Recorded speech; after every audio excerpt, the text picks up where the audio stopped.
There's nothing more exciting and more dangerous than the return of a beloved game series. A great sequel can take everything we loved and push it further, but a bad one? That can ruin the whole legacy.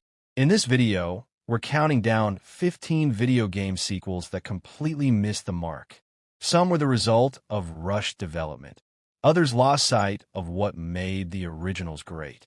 And in a few cases, the hype was so high, the disappointment was inevitable.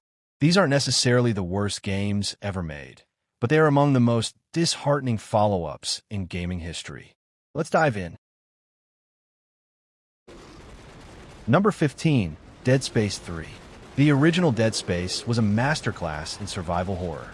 Part 3, it added co-op, microtransactions, and turned Isaac into a generic action hero. It lost the oppressive atmosphere and dread, opting instead for explosions and cover-based shooting. The shift in tone buried the franchise until the recent remake gave it new life. Number 14, Mega Man X7. The first entry in the X series to feature full 3D movement, and it completely backfired. The transition was clunky, the voice acting was grating, and the level design was a mess. After the fast-paced excellence of X1 to X4, this was a massive letdown. Number 13, Driver 3. Driver and Driver 2 were beloved for their cinematic car chases and open-world feel. But Driver 3 tried to do too much, too fast. It was buggy, had terrible on-foot sections, and released unfinished on some platforms. The hype was enormous, and the crash even bigger. Number 12, Warhammer 40,000, Dawn of War 3. Fans of Dawn of War 1's tactical battles and Dawn of War 2's squad-based focus were both left confused. Dawn of War 3 tried to merge the two styles while adding multiplayer online battle arena elements, but lacked the depth of either. The community didn't stick around, and support dropped fast. A disappointing send-off for a once legendary RTS. Number 11, Perfect Dark Zero. As a spiritual successor to GoldenEye and Perfect Dark, this title had big shoes to fill, and it stumbled hard. Clunky controls, a dull campaign, and outdated graphics marred what could have been a triumphant revival. It remains a shadow of the Nintendo 64 classic.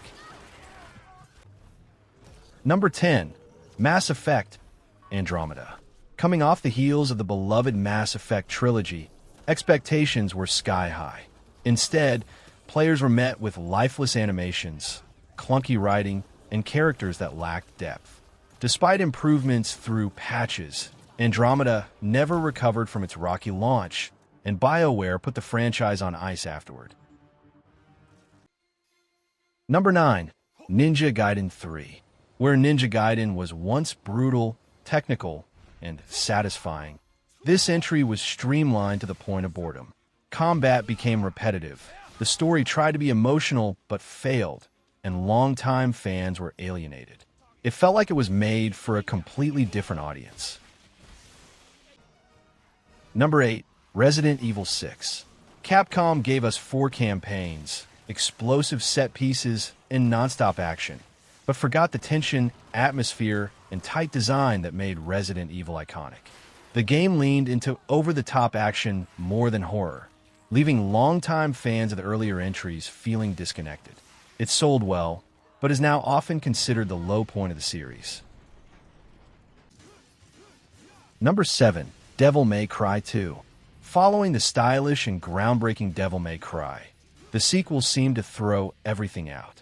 Dante barely spoke, combat was watered down, and enemy variety and level design were uninspired. It felt more like a B-team effort than a continuation of a revolutionary series. Thankfully, Devil May Cry 3 brought the series roaring back. Number 6, Banjo-Kazooie, Nuts and Bolts. Instead of the colorful 3D platformer fans hoped for, this game focused on vehicle construction and racing challenges. While the concept was creative, it strayed too far from what made the original special. The game's meta-humor even poked fun at classic platformers, which rubbed many fans the wrong way. It wasn't a bad game on its own, but it definitely wasn't the Banjo-Kazooie players fell in love with. Number 5. Fallout 76. Fallout, but make it multiplayer. A promising idea on paper.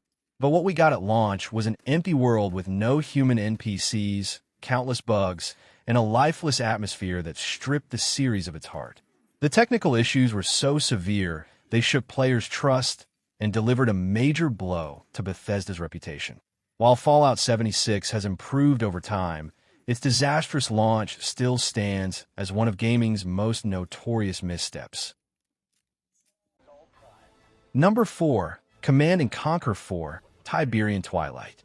This was supposed to wrap up the epic Tiberium saga, but Electronic Arts chose to reinvent the series with mobile command units and removed base building entirely.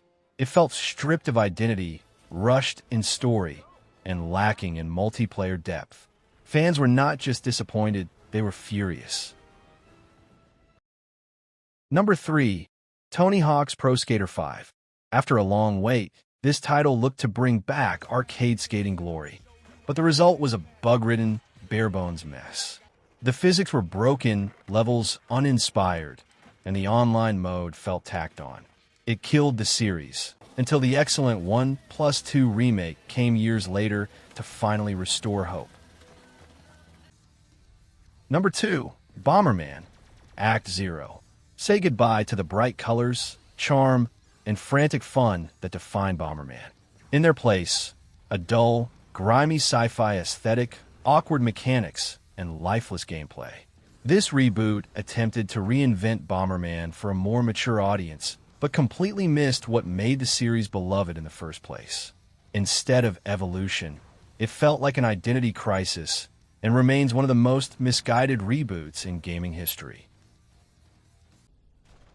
Number 1. Duke Nukem Forever.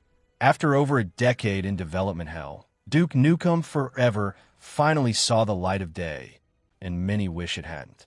What was once cutting edge in the 90s now felt painfully outdated. The gameplay was clunky, the level design repetitive, and the humor stuck in the past. Instead of a triumphant comeback, Duke returned as a frustrating, awkward experience. It became a case study in how not to handle a long-awaited sequel.